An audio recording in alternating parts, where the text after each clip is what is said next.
जय हिंद साथियों, elite study में आपका स्वागत है। आज इस वीडियो में हम खान सर का बायोलॉजी का नोट्स देखेंगे। इस टॉपिक में हम ब्लड को लिए हैं जो काफ़ी इम्पोर्टेंट है। अगर मेरे चैनल पर नए हैं तो मेरे चैनल को लाइक सब्सक्राइब कर लें ताकि नए वीडियो का नोटिफिकेशन आप तक पहुंच सके। चलिए हम इस वीडियो का डिस्कशन करते हैं। पहला पॉइंट क्या है? रक्त एक प्राकृतिक कोलाइडी यानी गाढ़ा द्रव है। रक्त एक संजीव ऊतक है।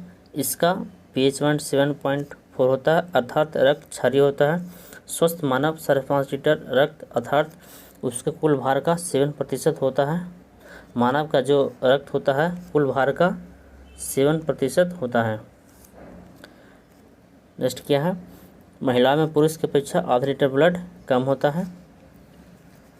रक्त विभिन्न पोषक पदार्थ तथा गैसों का परिवहन करता है। रक्त जो है विभिन्न पोषक पदार्थ तथा गैसों का परिवहन करता है। रक्त का निर्माण कुल भ्रूण यानी बच्चा अवस्था में मेसोडर्म में होता है। भ्रूण में जो बच्चा रहता है उसमें रक्त का जो निर्माण होगा वह मेसोडर्म में होगा। लेकिन जब वयस्क मानव में रक्त का निर्माण अस्थिमज्जा में होता है। रक्त पीलिया या तिल्ली में जमा रहता है। रक्त जो है पीलिया या तिल्ली में जमा रहता है अर्थात एस्पिरिन को हम ब्लड बैंक भी कहते हैं। ब्लड बैंक के नाम से किसे जानते हैं? ब्लड बैंक के नाम से हम एस्पिरिन को जानते हैं, यानी इसको बोलते हैं तिल्ली। रक्त परिसंचरण तंत्र की खोज विलियम हार्वे ने किया था। नेक्स्ट क्या है?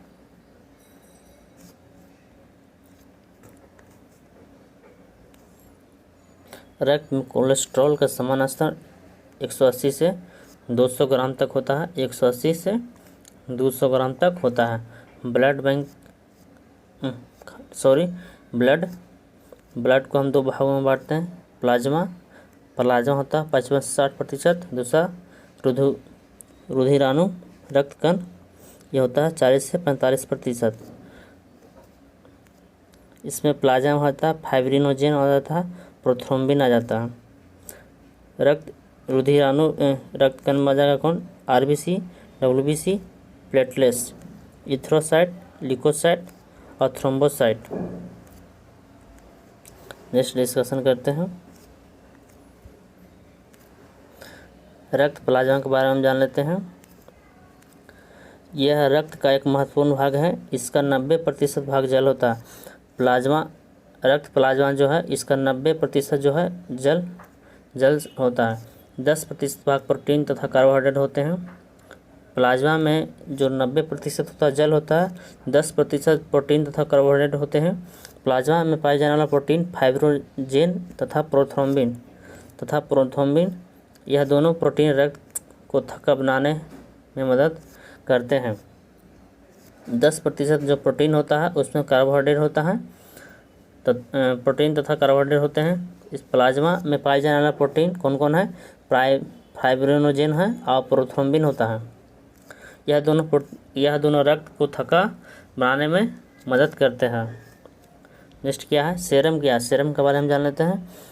जब रक्त प्लाज्मा में से फाइब्रोजेन नामक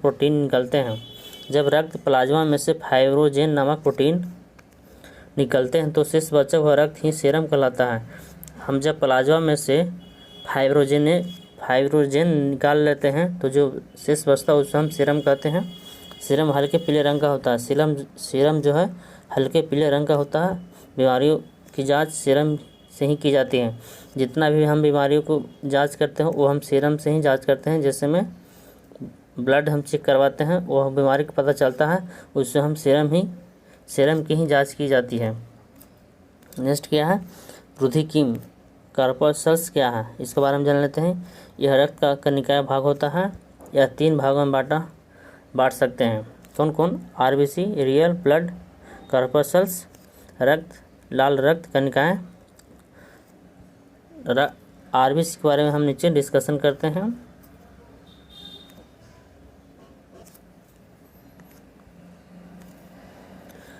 रुधिराणु का 99% भाग आरबीसी होता है। ब्लड के जो भाग ब्लड में जो RBC 99% होता है। RBC की कुल 5,50,00,000 होती है। RBC की कुल संख्या जो है 5 मिलियन यानी 50 लाख होता है। RBC में केंद्रक तथा लाइसोसोम नहीं पाया जाता। RBC में जो है केंद्रक तथा लाइसोसोम नहीं पाया जाता है। नेक्स्ट क्या है,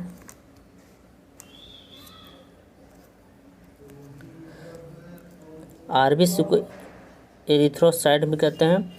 RBC का जीवन काल 120 दिन होता है। इसका निर्माण अस्थिमज्जा में होता है। भ्रूण अवस्था में इसका निर्माण यकृत में होता है। खावी हुई RBC एस्पिरिन तथा यकृत में जाकर नष्ट हो जाती है।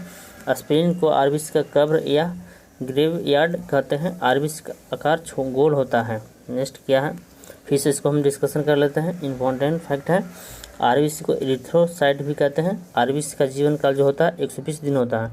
इसका निर्माण अस्थिमज्जा में होता है। भ्रूण अवस्था में इसका निर्माण यकृत में होता है। खराबी हुई RBC जो खराब RBC हो जाता है तथा यकृत में जाकर नष्ट हो जाता है। एस्पिरिन को RBC के कब्र या ग्रेवयार्ड भी कहते हैं। RBC का आकार गोल होता है। नेक्स्ट क्या है, RBC का मुख्य कार्य ऑक्सीजन तथा CO2 का परिचालन करना। RBC के जो मुख्य कार्य होता है वह ऑक्सीजन तथा CO2 का परिवहन करना होता है। RBC में हीमोग्लोबिन पाया जाता है और हीमोग्लोबिन के ही कारण रक्त का रंग लाल होता है। पूछ सकता है क्वेश्चन, रक्त यानी ब्लड का जो रंग लाल होता है वो किसके कारण होता है, वो हीमोग्लोबिन के कारण होता है। नेक्स्ट क्या है, हीमोग्लोबिन में लोहा यानी आयरन पाया जाता है। हीमोग्लोबिन में जो है आयरन यानी लोहा पाया जाता है। नेक्स्ट क्या है, हीमोग्लोबिन ऑक्सीजन तथा CO2 का परिवहन करता है। हीमोग्लोबिन है जो है ऑक्सीजन तथा CO2 का परिवहन करता है। पुरुष में हीमोग्लोबिन का स्तर 149 एम मीटर पुरुष में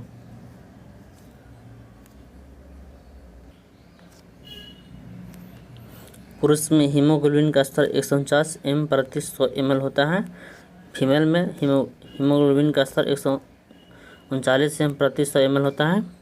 रिमार्क, हीमोग्लोबिन की कमी के कारण एनीमिया यानी अरक्तता नामक रोग हो जाता है। पूछ सकता है क्वेश्चन, हीमोग्लोबिन के कारण कौन सा बीमारी हो जाता है, एनीमिया यानी अरक्तता नामक बीमारी हो जाता है। WBC व्हाइट ब्लड कॉर्पसस रक्त श्वेत रक्त कणिकाएं, इसके बारे में हम जान लेते हैं। इनकी संख्या 8,000 से 10,000 के बीच होती है। इनमें केंद्रक होता है, इनमें हीमोग्लोबिन नहीं होता है, जिसके कारण यह सफ़ेद रंग दिखता है। हीमोग्लोबिन के कारण रक्त जो है लाल दिखाई देता है। हीमोग्लोबिन नहीं रहेगा तो उसका रंग सफ़ेद दिखाई देगा। WBC का आकार अनियमित होता है। WBC का निर्माण अस्थिमज्जा में होता है। इसका भी निर्माण कहाँ होता है, अस्थिमज्जा में होता है। और RBC का भी निर्माण अस्थिमज्जा में। WBC का कार्य अनियमित होता है यानी निश्चित नहीं होता है। WBC का निर्माण अस्थिमज्जा में होता है। WBC का भी निर्माण अस्थिमज्जा में होता है। RBC का भी निर्माण अस्थिमज्जा में होता है। नेक्स्ट क्या है, RBC या WBC का रेशियो कितना है, 6:1 है। नेक्स्ट क्या है, WBC को हम ल्यूकोसाइट भी बोलते हैं और RBC को बोलते हैं, RBC को एरिथ्रोसाइट बोलते हैं। नेक्स्ट क्या है, WBC हमें बीमारी से बचाता है अर्थात रोगों से हमारी रक्षा करता है। WBC कई प्रकार के होते हैं, कौन कौन प्रकार का होता है भाई, WBC 5 प्रकार का होता है। कौन कौन, इसोनोफिल, बाइसोफिल, न्यूट्रोफिल और मोनोसाइट। सबसे बड़ा कौन सा है, सबसे बड़ा जो है मोनोसाइट होता है। इसोनोफिल, बाइसोफिल और न्यूट्रोफिल जो है बैक्टीरिया के भक्षण है। नेक्स्ट क्या है,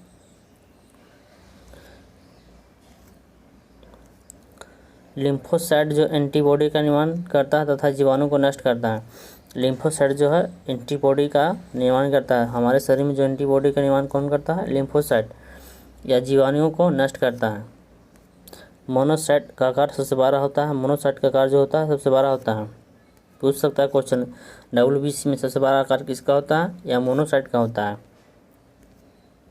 नेक्स्ट क्या है, लिम्फोसाइट एंटीबॉडी का निर्माण करता है जो हमारे शरीर में प्रतिरक्षक कहलाती है। लिम्फोसाइट जो है एंटीबॉडी का निर्माण करता है, हमारे जो शरीर को प्रतिरक्षक कहलाती है। नेक्स्ट क्या है, लिम्फोसाइट में T cell and beta cell पाई जाती है। बीमारियों में मुख्य रूप से प्रतिरक्षा टी सेल करता है। HIV में टी सेल नष्ट हो जाता है। लिम्फोसाइट में T cell and B cell पाई जाती है। लिम्फोसाइट में जो होता है T cell and B cell पाई जाती है। बीमारियों में मुख्य रूप से रक्षा यानी प्रतिरक्षा टी सेल करता है। जो बीमारियों में रक्षा जो है टी सेल करता है। HIV में टी सेल जो है नष्ट हो जाता है, जिसके कारण हमारी मौत हो जाती है। नेक्स्ट क्या है,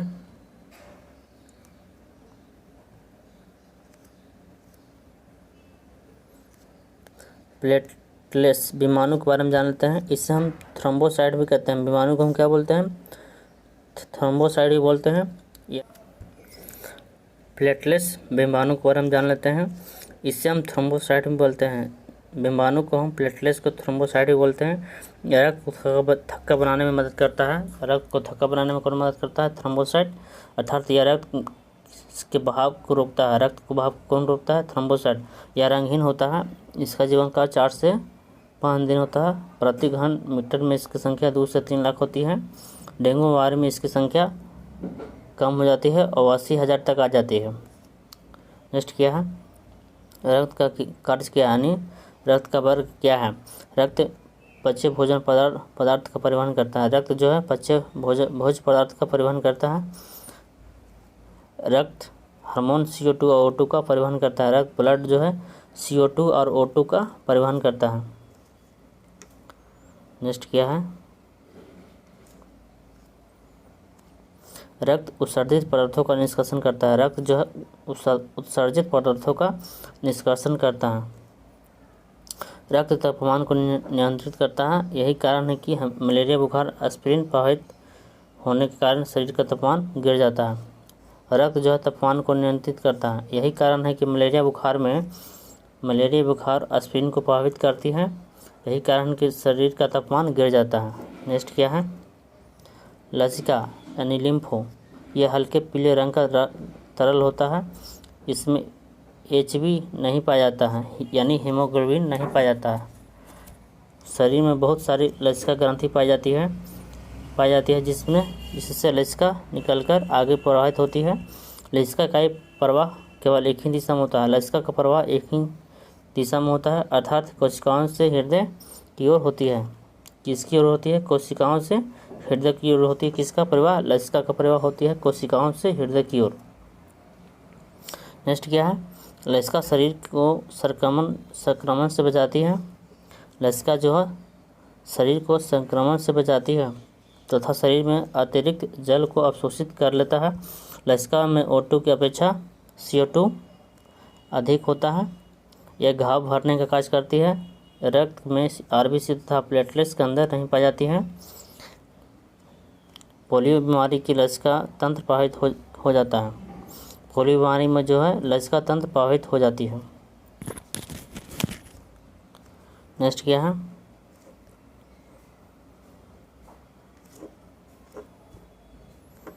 रक्त का थक्का जमना यानी क्लोटिंग के बारे में जान लेते हैं। शरीर में किसी कट्टे स्थान पर रक्त का जम जाना रक्त का थक्का या क्लोटिंग कहलाता है। शरीर के किसी कट्टे स्थान पर रक्त का जम जाना रक्त का थक्का या क्लोटिंग कहलाता है। रक्त का थक्का 2 से 5 मिनट तक रक्त का थक्का बनने की क्रिया को कैस्कस प्रोसेस कहते हैं। रक्त का थक्का 2 से 5 मिनट रक्त के थक्का बनने की क्रिया को हम कैस्कस प्रोसेस कहते हैं। रक्त का थक्का निम्नलिखित क्रिया द्वारा बनता है। कौन कौन प्रक्रिया द्वारा बनता है देख लेते हैं। जब कहीं कटा है तो शरीर में रक्त का बाहर आता है और रक्त वायु के संपर्क में आता है, जिस कारण रक्त में उपस्थित थ्रोम्बोसाइट थ्रोम्बोप्लास्टिन में बदल जाता है। जब कहीं कटा है तो शरीर बाहर निकलता है, शरीर से बाहर रक्त निकलता है और रक्त वायु के संपर्क में आता है और रक्त जो है वायु के संपर्क में आता है, जिस कारण रक्त में उपस्थित थ्रोम्बोसाइट जो है थ्रोम्बोप्लास्टिन में बदल जाता है। नेक्स्ट क्या है, यह थ्रोम्बोप्लास्टिन जो है कैल्शियम से क्रिया करके रक्त में पहले से उपस्थित प्रोथ्रोम्बिन को थ्रोम्बिन में बदल देता है। यह थ्रोम्बिन रक्त में ही पहले उपस्थित फाइब्रिनोजेन से क्रिया करके फाइब्रिन में बदल जाता है। फिर से पढ़ लेते हैं, यह थ्रोम्बोप्लास्टिन कैल्शियम से क्रिया करके रक्त में पहले से उपस्थित प्रोथ्रोम्बिन को थ्रोम्बिन में बदल देता है। यह थ्रोम्बिन रक्त में पहले उपस्थित फाइब्रिनोजेन से क्रिया करके फाइब्रिन में बदल जाता है। फाइब्रिन की रचना जाली की समान होता है। फाइब्रिन की जो रचना है जाली की समान होती है।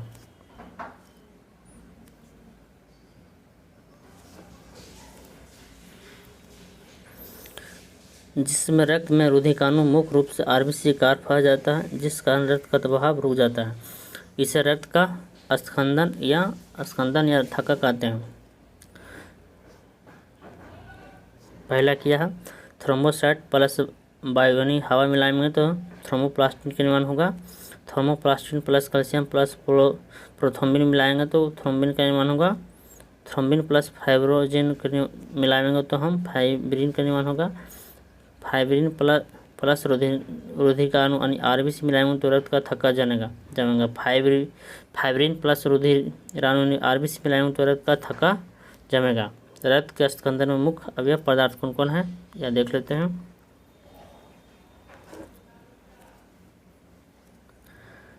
कौन कौन है, विटामिन के हो जाएगा, रुधिराणु थ्रोम्बोसाइट हो जाएगा, धातुओं तत्व कैल्शियम हो जाएगा, प्रोटीन हो जाएगा फाइब्रोजेन या प्रोथ्रोम्बिन। रिमार्क देख लेते हैं, हेमरेज नसों का फटना, हेमरेज जो नसों का फटना होता है के कारण विटामिन के है। हेमरेज जो होता है विटामिन के कारण होता है। शरीर के अंदर यदि रक्त जम जाए तो व्यक्ति की मृत्यु हो जाती है। शरीर के अंदर अगर रक्त जम जाएगा यानी ब्लड जम जाएगा तो व्यक्ति की मृत्यु हो जाती है। रक्त के अंदर हिपेरिन नामक प्रोटीन पाया जाता है जो शरीर के अंदर रक्त को जमाने से रोकता है। रक्त के अंदर जो हिपेरिन नामक प्रोटीन पाया जाता है वह शरीर के अंदर रक्त को जमाने से रोकता है। अतः हिपेरिन को एंटी क्लोटिंग या एंटी कोगुलेट कहते हैं।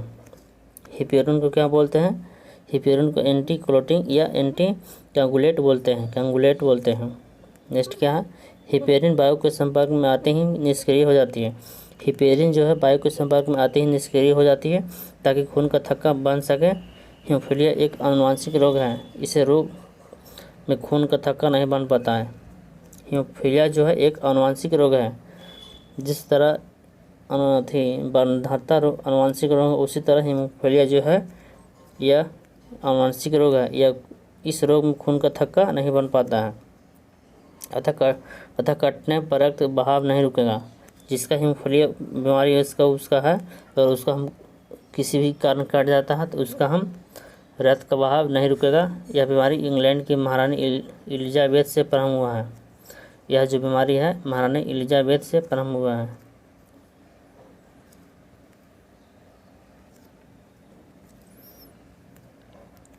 ब्लड ग्रुप के बारे में हम जान लेते हैं। रक्त समूह का खोज लैंडस्टीनर नामक विद्वान ने किया था। कौन किया था रक्त का खोज, रक्त समूह का खोज किसने किया था, लैंडस्टीनर नामक विद्वान ने किया था। नेक्स्ट क्या है, मानव में मुख्य रूप से 4 प्रकार के रक्त समूह पाए जाते हैं। मानव में मुख्य रूप से 4 प्रकार के रक्त समूह पाए जाते हैं। हालांकि कुल रक्त समूह की संख्या 33 है। लेकिन मूल रूप से 4 पाया जाता है। रक्त समूह की विभिन्नता के कारण आरबीसी में पाए जाने वाला ग्लाइकोप्रोटीन जिसे लैंडस्टीनर ने एंटीजन नाम दिया। रक्त समूह की विभिन्नता के कारण आरबीसी में पाया जाने वाला ग्लाइकोप्रोटीन है जिसे लैंडस्टीनर ने एंटीजन नाम दिया। एंटीजन 2 प्रकार के होते हैं, ए तथा बी। एंटीजन के आधार पर रक्त को 4 भागों में बांटते हैं।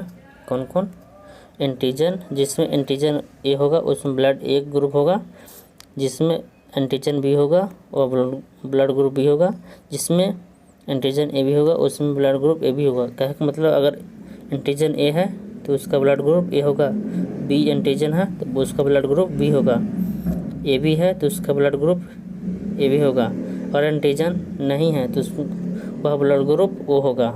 जिसमें एंटीजन अगर नहीं होगा तो वह ब्लड ग्रुप ओ होगा।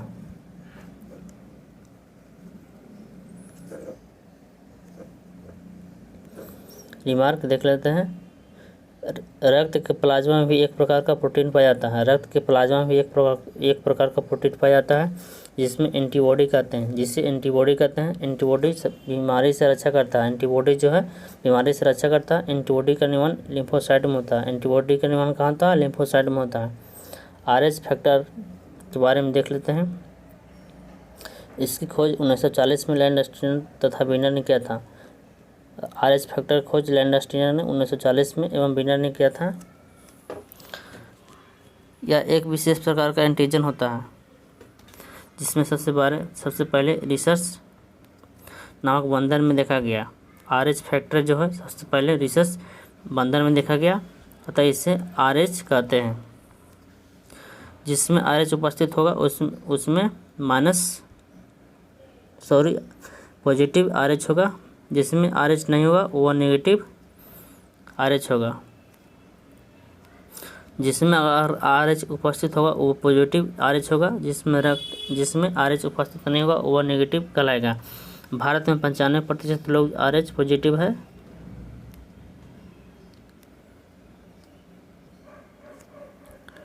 नेक्स्ट पॉइंट क्या है?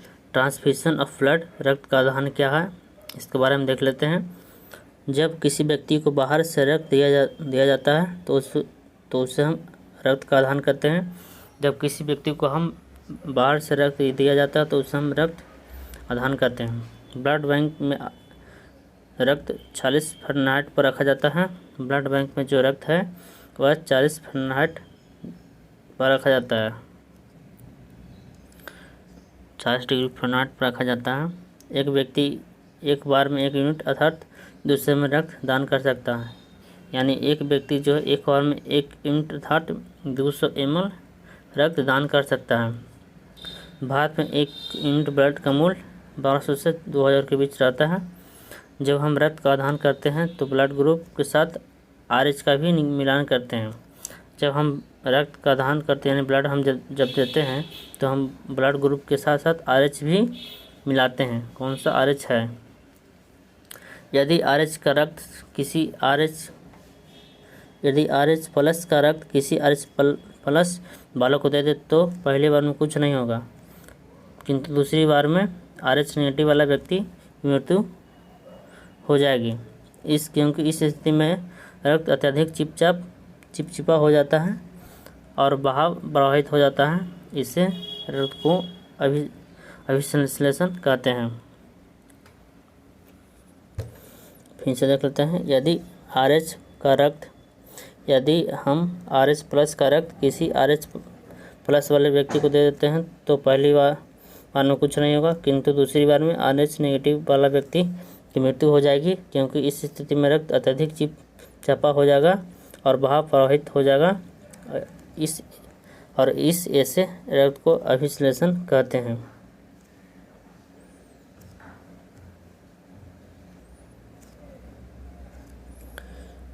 O नेगेटिव वाले रक्त को हम सार्वत्रिक दाता यानी यूनिवर्सल डोनर बोलते हैं। यूनिवर्सल डोनर किसको बोलते हैं? O नेगेटिव वाले व्यक्ति को हम यूनिवर्सल डोनर बोलते हैं, क्योंकि इसमें सभी प्रकार के एंटीजन तथा RH पाया जाता है। इनमें सभी प्रकार के एंटीजन तथा RH पाया जाता है। एरिथ्रोब्लास्टोसिस क्या है, इसके बारे में देख लेते हैं। यदि पिता RH प्लस और माता RH नेगेटिव है तो इस स्थिति में पहली संतान पर कोई प्रभाव नहीं पड़ेगा, किंतु उसके बाद की संतान मृत पैदा होगी या पैदा होने के तुरंत बाद मृत्यु हो जाएगी। यदि पिता के RH प्लस है और माता के RH नेगेटिव है तो इस स्थिति में पहली संतान पर कोई प्रभाव नहीं होगा, किंतु जब उसके बाद संतान मृत पैदा होगी या बच्चा पैदा होने के तुरंत मृत्यु हो जाएगी। नेक्स्ट क्या है? नेक्स्ट के बारे में देख लेते हैं। माता पिता के रक्त समूह के बच्चे का प्रभाव क्या पड़ता है। यदि माता पिता का रक्त O और A है तो बच्चों में O और A होगा। O और A भी है, O और B है तो O भी होगा, O और B होगा। O और A भी है तो A B और A भी होगा। O और O है तो O और O होगा, यानी यह चारों होगा, चारों में से चारों होगा, O के साथ चारों होगा। O के साथ हम कोई भी ब्लड लेते हैं तो वह O के साथ चारों होगा। ये पिता के और माता के है तो बच्चों में कौन होगा, A और O होगा। और पिता के B और माता के B है तो B और O होगा। और AB माता के या पिता के AB और AB माता के हैं तो A B और AB होगा, समूह 3 होगा इनमें।